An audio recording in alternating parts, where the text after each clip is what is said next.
ফুল দেওয়ার অধিকার আমার নেই, তাই এখান থেকেই ফুল গ্রহণ করো।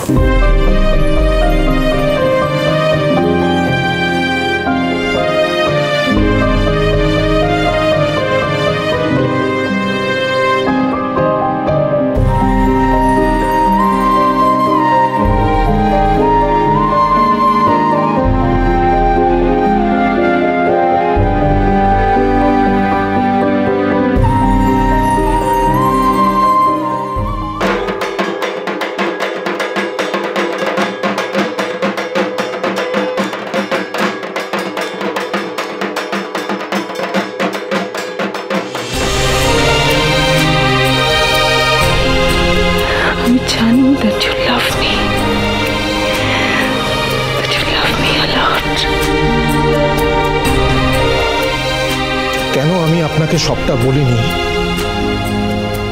একদিন না একদিন তো জানতে পারবেনই আপনি। খুঁজে বের করুন কেন ইমন আমার জীবন থেকে সরে গেছিল। পুজোয় সপরিবারে মায়ের মর্তে আগমন সবার জীবনে খুশি এনে দেয়, কারণ মনের মধ্যে থাকে যে তারা পুজোর কটা দিন নিজেদের মানুষদের সঙ্গে খুব হাসিতে মজায় খুব আনন্দ করে কাটাবে। কিন্তু আমার তো আপন বলতে কেউ রইল না গজানন। এবার পুজোটাকে আমার এভাবে ফিকে কাটবে।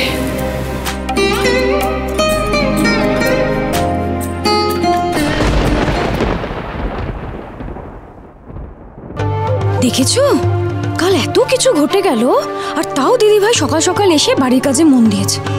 স্বামী সংসার সব ভেসে গেল, সেই নিয়েও কোনো হেলদোল আছে এই মহিলার?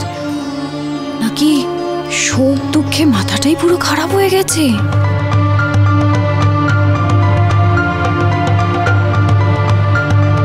বলছি বড় কোকা, ওই আমাদের পুজোর স্পেশাল স্টলগুলো নিয়ে ভাবনা চিন্তা করেছো কিছু?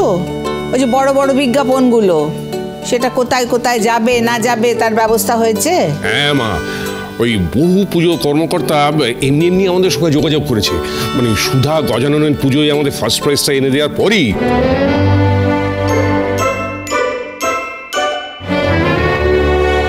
ও জেঠুমনি, তুমি এবার সুধাকে রাধা, রাধাকে সুধা বলা বন্ধ করো তো। নামগুলো মনে রাখার চেষ্টা করো এবারে। ঠিক আছে, নাম নিয়ে আমি একটু গন্ডগোল করি, ওতে কি আসে যায়? আসল কথা হলো শোনো, কলকাতার না সমস্ত বড় বড় পুজোয় আমাদের স্টল, প্ল্যাকার্ড, হোর্ডিং সমস্ত লাগানো হয়ে গেছে, এমনকি বিস্কুটও পৌঁছে গেছে। হ্যাঁ ঠাম্মি, আমাদের নতুন প্রোডাক্টগুলোরও সুন্দর করে প্রমোশন করা হবে।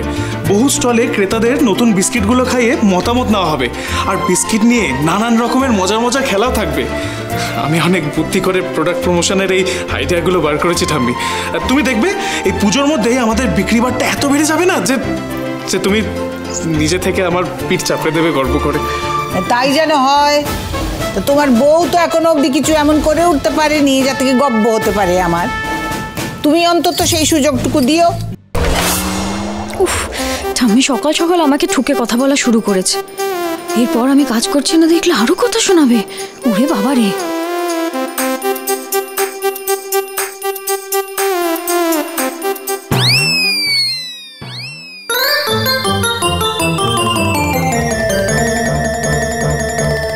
ছোটনাথ বৌমা, কি হচ্ছে নাকি এসব?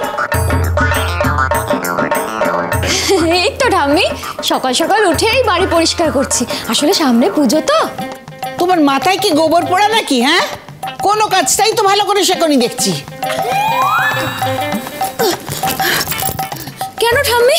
হ্যাঁ, এতে আবার কি করলাম? দেবী পক্ষ পড়ে গেছে তুমি জানো না? এখন তুমি ঝুল ঝাড়া, ঘর পরিষ্কার করা এসব করছো, আর কত অমঙ্গল ডেকে আনবে তুমি আমাদের এই বাড়িতে। না মানে ঠাম্মি, আসলে আমাকে দিদিভাই যা বলে আমি তো তাই করি। ওই দিদিভাই বলেছে আমাকে ঘর পরিষ্কার করতে। তরিতা, মিথ্যে যখন বলছো তখন বুদ্ধি লাগিয়ে চারপাশটা দেখে বলো, তা না হলে তো আবার ধরা পড়ে যাবে। মানে কি বলতে চাইছো তুমি? কি মিথ্যে বলেছি? তরিতা, ভালো করে ওপরটা দেখো তো, তুমি কোথাও ঝুল দেখতে পাচ্ছ?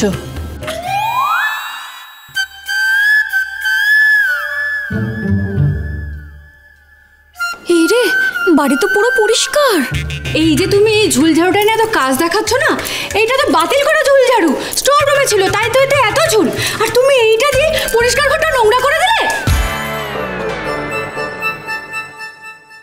সরি ঠাম্মি, সরি, আমি না নোংরা করতে চাইনি গো।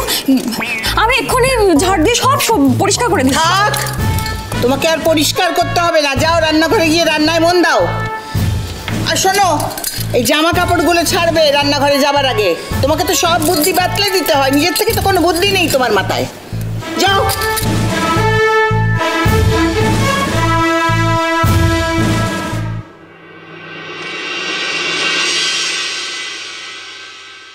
ওয়াও, ও মা, মা দেখো এই সারাটা কি সুন্দর না, এইটাই আমি পুজোতে কিনবো।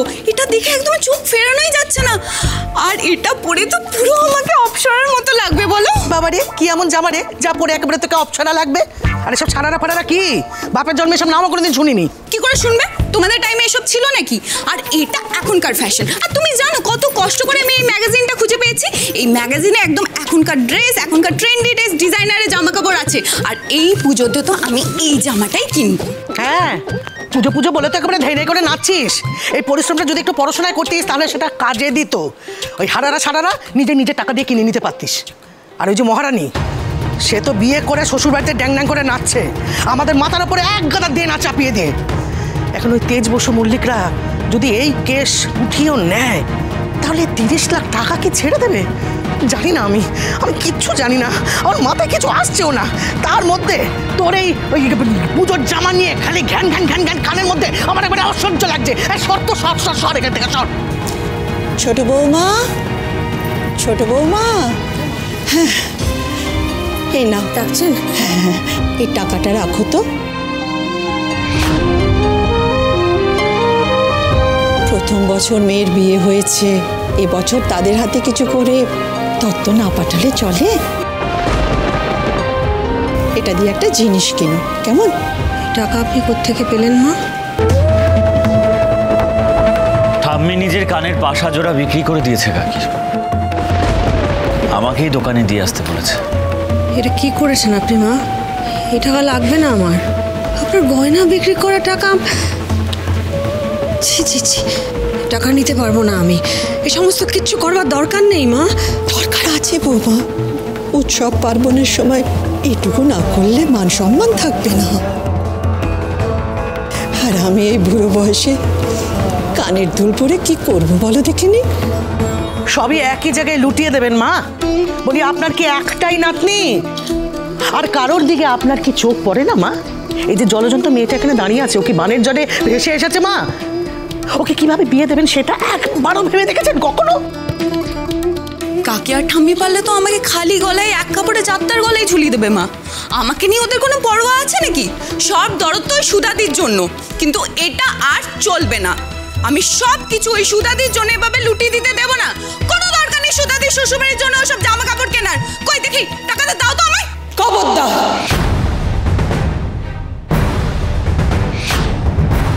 সুধা, আমি অফিসে বেরোবো, লাঞ্চটা প্যাক করে দিন।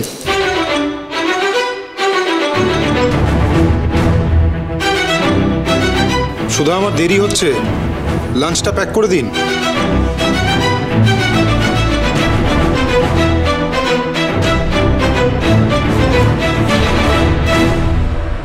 রাধারাজ কি হলো? তেজের কথার উত্তর দিচ্ছে না কেন? ঝগড়া টগড়া লাগলো নাকি দুজনের? নাকি শুনতেই পাইনি? মা রাধা। হ্যাঁ বাবা। এই তো তুমি আমার কথা শুনতে পেলে? আমি ভেবেছিলাম যে ওই চিরকুটের মতো তুমি কানে ঠুলি, মানে কি যেন হেডফোন গুঁজে বসে আছো, তাই আমার কোনো কথাই তুমি শুনতে পাচ্ছ না। তার মানে উনি আমার কথাই বেছে বেছে শুনতে পাচ্ছেন না। বাবা, চাইলেই কানে বা চোখে ঠুলি পড়া যায়, তার জন্য হেডফোন বা পট্টি কোনোটারই দরকার পড়ে না। আসলে বাবা, অনেক সময় মানুষ মরিয়া হয়ে প্রমাণ করতে চায় যে তারা চোখে বা কানে ঠুলি পড়ে আছে, কিন্তু আদতে তা নয়। যেটা দেখার বা শোনার সেটা ঠিকই চোখে বা কানে আসে।